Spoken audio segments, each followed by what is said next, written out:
14 Juli 2025 kembali dengan saya pembahasan untuk XAU USD. Ini dari daily, seperti yang biasa saya sampaikan, tidak pernah berubah kepada teman-teman sekalian bahwa dalam dailynya masih sideways ya. Ini usah kita sum up di minggu ini aja ya teman-teman. Ini pergerakan di minggu ini.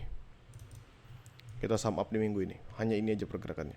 Apakah dia bergerak sesignifikan ini atau sesignifikan ketika dia turun seperti ini? Tidak, dia hanya bergerak seperti ini saja. Jadi inilah pergerakan yang kalian lihat selama hampir mau jalan 1 minggu ini. Ini sudah di hari Kamis. Jadi Senin, Selasa, Rabu, Kamis masih di sini-sini aja. Nothing much, nothing changes, hanya pergerakannya selalu berada di sini. Nanti malam ada news yang signifikan teman-temannya, which is retail sales. Jadi teman-teman bisa perhatikan untuk news nanti malam. Dan possible memang akan ada perubahan yang signifikan juga di dalam market. Kenapa? Karena sudah tercukupi harusnya beberapa news yang rilis ya, CPI, retail sales, PPI, dan lain sebagainya. Jadi secara daily, nothing much, tidak ada yang bisa saya kulik sih, karena pasti begini-gini saja. Kalau teman-teman juga perhatikan bersama-sama ya. Jadi kita pindah Wanda kita ngomongin H4 kita ngomonginnya dalam naked chart. Within this naked chart teman-teman bisa perhatikan ya bahwa pergerakannya itu kemarin signifikannya ketika terjadi hajaran atas di sini. Di sini dia nge-sweep 3377 makan level atasnya hanya untuk tertahan lagi dan close within this one. Artinya kalau saya ganti ini menjadi line chart sebenarnya nggak berubah teman-teman. Masih di sini-sini aja. Di 3349 malah ini. Kalau misalnya kita turun tarik garis ke bawah pun ini masih downtrend line. Ya, masih downtrend line begini. Seret turun ke bawah. Nothing changes. Jadi semalam mungkin sebatas volatility, mungkin ada switching portfolio dan lain sebagainya.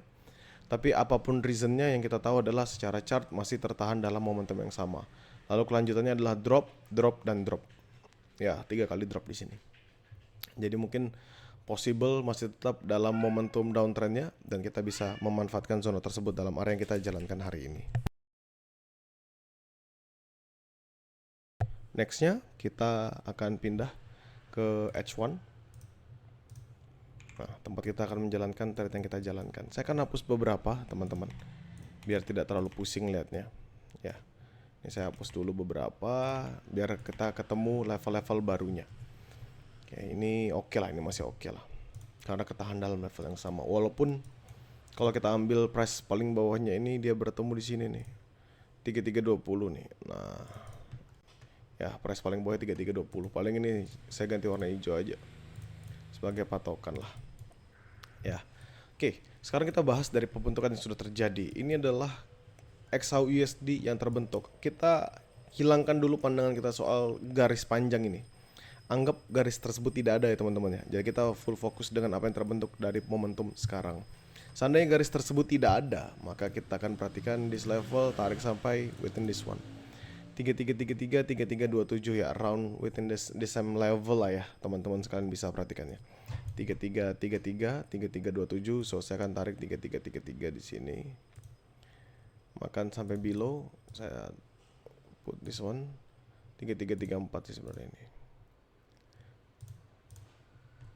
Karena 3339 ya, 3334, 3332, oke. Saya patok sebagai buy level. So sekarang akan ada 2 level buy baru, 3334, 3332 dan 3328, 3326. Ya, ini 2 zona buy yang dekat dulu.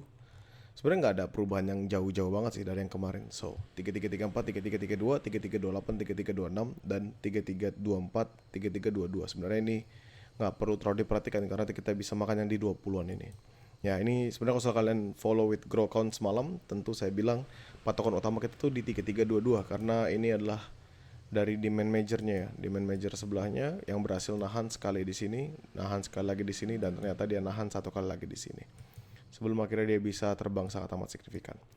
Itu satu. Sekarang kita ngomongin sell position.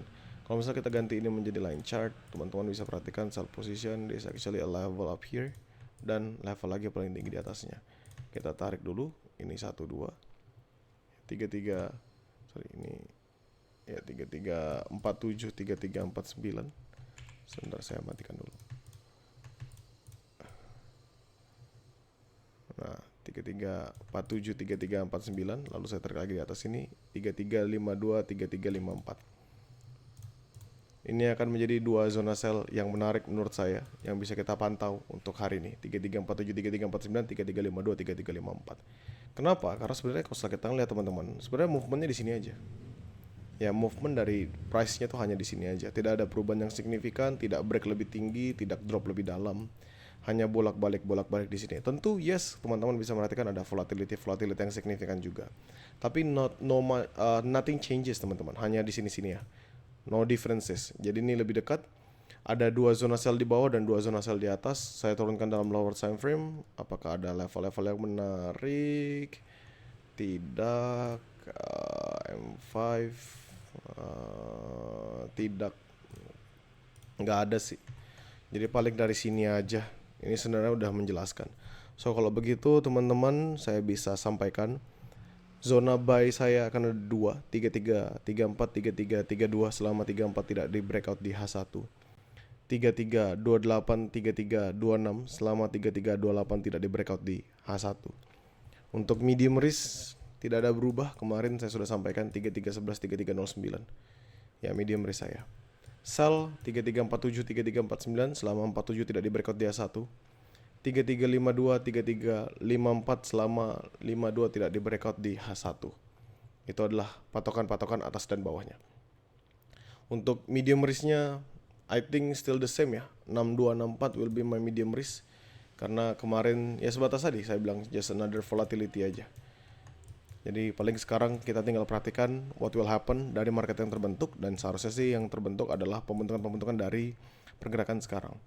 Nanti malam seperti yang tadi saya sampaikan akan ada news retail sales. Ya teman-teman bisa perhatikan previous 0.9 minus 0.9 forecast 0.1. Potential good news menurut saya is gonna be another good news juga. Jadi movement dia bisa makan mungkin lebih bawah lagi terbuka lebar. Apalagi beberapa zone di bawahnya tentu bisa kita perhatikan. Kalau misalnya kita ngomongin dari sini tentu kalian tadi sudah saya sampaikan ya di H4 dia sebenarnya lagi bentuk yang namanya downtrend. Di minornya sini drop. Kalau misalnya dia makan bawah, tentu bawah sini adalah round yang tadi nih. Segede tadi dari 289 sampai 20-an. Jadi round that level. Ya, jadi nanti bisa kita manfaatkan untuk bolak-balik buy. Siapa tahu nanti dia kembali rebound dan reboundnya signifikan. Kenapa? Kalau misalnya dia rebound dari lower low, possible banget dia makan sampai 3340-an, 3345-an. Jadi there's potential untuk bisa ke sana. Dan kalau misalnya dari pandangan saya nggak ada sih zona-zona supply atau minor demand karena selebihnya sudah dekat-dekat aja. Ini pergerakan yang sama seperti yang saya sampaikan kemarin dalam momentum daily-nya baik dari Senin sampai hari Kamis ini tidak ada significant movement, jadi ya teman-teman hanya ikutin apa yang ada saja.